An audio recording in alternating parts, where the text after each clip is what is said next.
लीलाएं हैं भगवान की। बाल चरित्र को यही पूर्ण करते हैं। बाल चरित अति सरल सुहाए, बाल चरित अति सरल सुहाए, शारद शेष शंभु श्रुति गाए, पावन मृग मारहि जिय जानी, दिन प्रति नृपहि देखावहि आनी, जे मृग राम बाण के मारे, ते तनु तजि सुरलोक सिधारे, वेद पुराण सुनहि मन लाए, आपु कहहि अनुजन समुझाए, आपु कहहि अनुजन समुझाए। बड़ी सुंदर लीलाएं करते हैं परमात्मा श्री राम, माताओं को प्रसन्न करते हैं। छोटे से हैं बालक, बालक राम है, अवध में अभी विराजमान है, धनुष लिए हैं, धनुष लेकर के जाते हैं जंगल में। जो पावन मृग होते हैं, राम जी देखते हैं कि कौन पवित्र हो चुका है, कौन मेरे धाम जाने का वास्तविक अधिकारी है। ऐसे मृग को जब देखते हैं, मृग कौन है?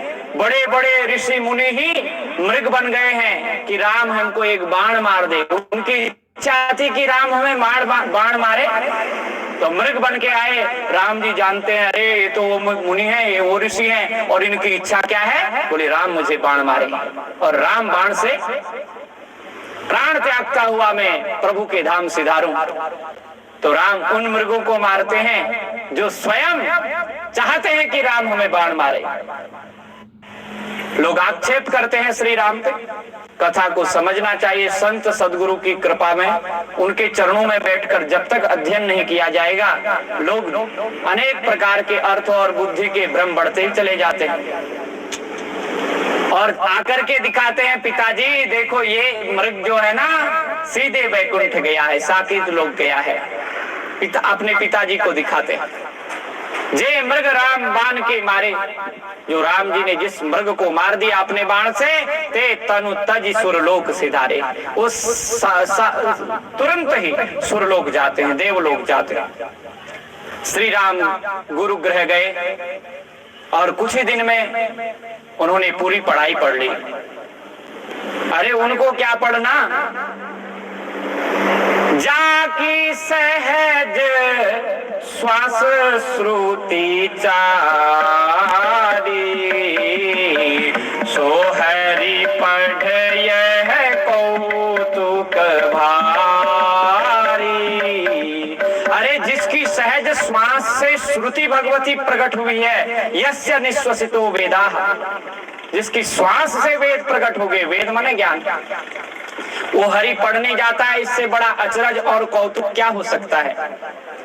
फिर भी जाते हैं जगत को शिक्षा देने के लिए कि जीव को गुरु के पास चाहे कितना भी ज्ञानी हो जाए, गुरु के चरणों में बैठ करके शिक्षा निरंतर लेनी चाहिए। श्री राम वेद पुराण का श्रवण गुरुदेव वशिष्ठ से करते हैं, अन्यान्य मुनियों से करते हैं, सज्जनों से करते हैं, और फिर घर आकर के अपने अनुजों को सुनाते हैं। लक्ष्मण भरत शत्रुघ्न को सुनाते हैं। आप कहे अनुजन समुझाई, अनुज को समझाते हैं और ये आपको शिक्षा देते हैं। हम सबको बोध देते हैं कि हम भी किसी व्यासपीठ में बैठे हुए वक्ता के मुख से सुन करके घर में जो बच्चे हैं, बालक हैं, उनको हम भी सुनाएं। राम जी प्रत्येक क्रिया से कुछ न कुछ शिक्षा देते हैं।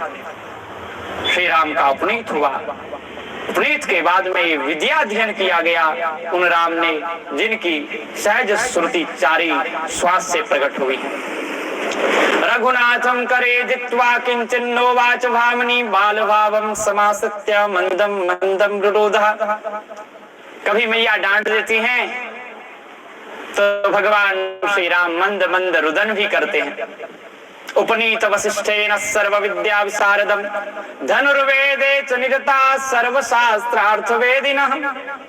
सर्वशास्त्र वेदी वेदता भगवान श्री राम विद्या अध्ययन करते हैं, अश्व में आरूढ़ होकर के बन जाते हैं। कभी कभी तलवार से युद्ध की अभ्यास करते हैं, युद्धाभ्यास करते हैं, प्रजा में घूमते हैं, कौन किस प्रकार से जी रहा है, कौन दुखी है, कौन सुखी है, सबकी परिस्थिति को ज्ञात करते हैं। प्रातः काल उठते हैं, स्नान करते हैं, माता पिता के चरणों में वंदन करते हैं, प्रजाजनों के जो भी समस्याएं हैं उनका समाधान करते हैं, पिताजी का सहयोग करने लगे हैं।